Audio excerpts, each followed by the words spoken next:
The most detailed bitless bridle video you'll see anywhere.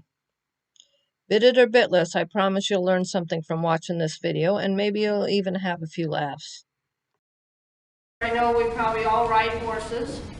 Who here jogs? Any joggers? Yeah, me neither. I'm not going to hurt you. Would you mind putting your hand in? You volunteered, Barbara. I know, I should It's going to get kinky or what? These two horses have very different jaws and teeth. Do you know if your horse has painful bone spurs? How about unerupted wolf teeth or ulcers? Does my bit hurt my horse? What if I have soft hands? Why do carousel horses and most equestrian monuments depict horses with open mouths? Bear with me for 1 minute. This next clip is shaky. If this happens to you, you're not believing the person. Why do you have to tie me down if it's not going to hurt, right? So when we go into the dentist's office, you can go, Barbara. when we go into the dentist's office, why do we tense up? I mean, when I get in that chair, praying and meditating and looking at the pictures and trying to calm myself, deep breathing, I'm doing them Kegel things from when I was pregnant. Tense in there. And he's even telling me everything he's going to do, okay? So the next time if I go and he's just going to swab that and the shot doesn't hurt anymore, okay, if we don't feel pain anymore in the dentist's office, how long will it take you and I to believe it? Until it didn't happen consecutively over and over and over. So that's why some horses, I have people going, well, that horse is still grinding his teeth. You know, when he knows you're going to stop at letter A, and he's going to start bracing and anticipating that pain and doing all those things that he used to do. So it takes a while. So sometimes people don't give it enough try. That bitless bridle didn't work, okay? How many chances have they given a bit? How about different kinds of bits? Owner asking for a halt before removing the bit. Look at the foam in less than 5 minutes. Immediately after removing the bit, I'm working on asking her to bring her head down in response to pressure. Notice her sealed lips. The most sensitive part of the horses, the head, the ears, privates, and his feet.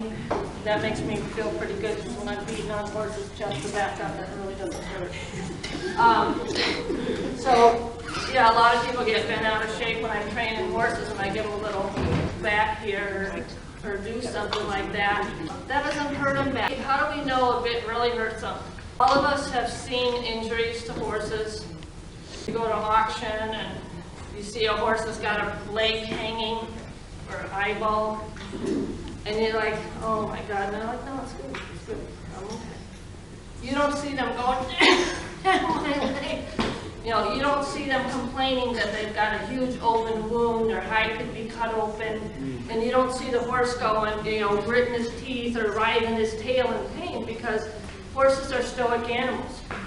If they get an injury like that and they start screaming, they're dinner, okay? So they don't scream out when they get a cut, a wound. But we've all seen people riding with bits that has a horse that really does feel pain. Painful, sharp bone spurs on this jaw. The bit lies over the tongue that lies over these bars. These bone spurs are huge, caused by a bit rubbing back and forth. Horse mandible, lower jaw, number 1, and horse mandible 2. Do you know what your horse's mouth looks like? First cheek tooth. The bit sits on top of the sensitive tongue. Warming up my horse before a shoot. Never had a bit. Proud daughter of the horse trainer in Norco, California, rodeo bareback bronc and trick rider, Cathie Jo Hatrick. Cathie took her first steps on 4 legs, and like her mother before, Cathie is a horse trainer specializing in starting colts and retraining problem horses. First certified bitless bridle instructor in the United States, appointed right by Dr. Robert Cook back in 2005. 2021 at a national shoot in Virginia. I'm pushing 60 and my horse is 15. I've owned him since he was a yearling and I started him bitless. He does it all: parades, beginner lessons, team penning, versatility, and pulls a cart. Please like and share this video. Thanks.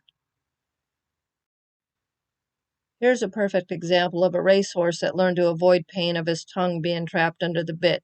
He was just put in a bitless bridle. This is a muscle memory that went away.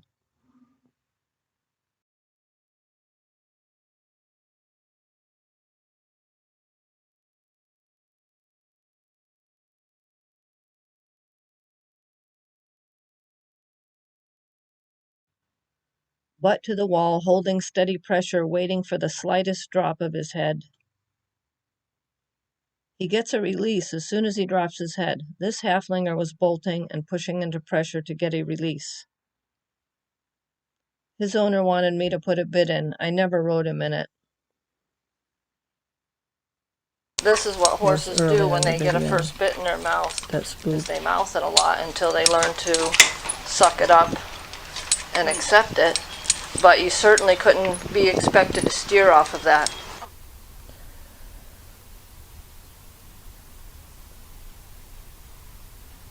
So left on their own, if he was on his own with that and not in the cross ties, they try to rub their face on their legs. A lot of times you don't see that with a first bit because people put them right to work lunging them and have a whip on their fanny so they suck it up, but this is what a first bit in the horse's mouth looks like. This is the same horse bitless. We only just put it in that day, didn't ride on it. And this is the same horse, and he probably has probably about 5 rides on him. 1 lucky pony, 2 lucky girls.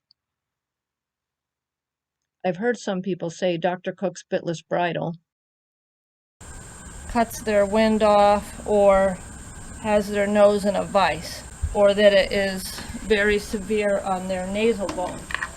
So I want to show you the tip of their nasal bone is right here. Proper fit is to be 1.5 to 2 inches from the corner of this mouth.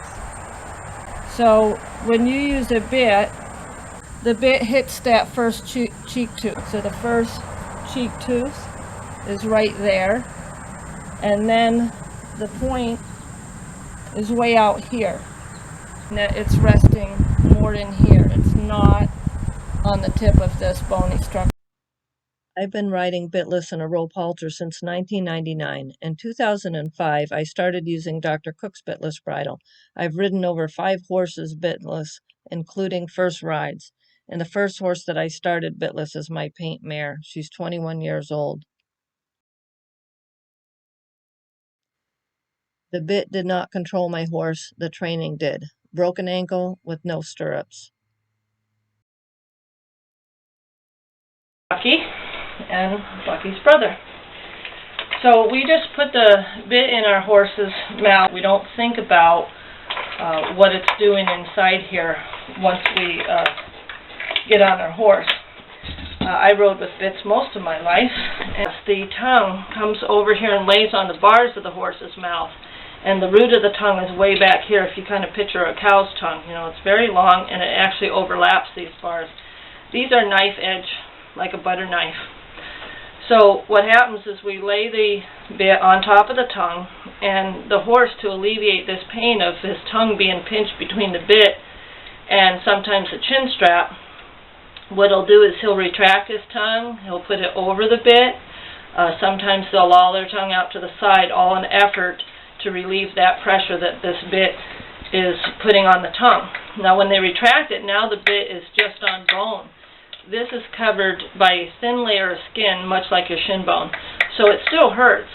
It just hurts a little bit less by retracting it. So we'll do stuff like tie the horse's mouth shut to try and get him to accept the bit. Okay. Dr. Cook studied 74 different horse skulls, the jaw bones, in 4 different museum collections, and he found that 55 of them had bone spurs. That's why I had to get Bucky's brother, because I could talk about a bone spur but until you see it, it's very sharp edge here. So that's a bone spur.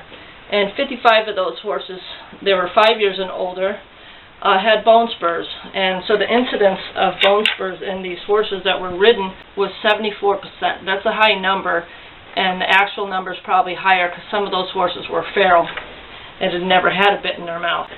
A lot of times we don't know what's going on here. If you can see this poor guy, he had a lot of serious issues going on here, and they're just trying to get along. You know, they're not trying to be bad, but when we try to rate their speed, they're having a hard time listening because we're using metal.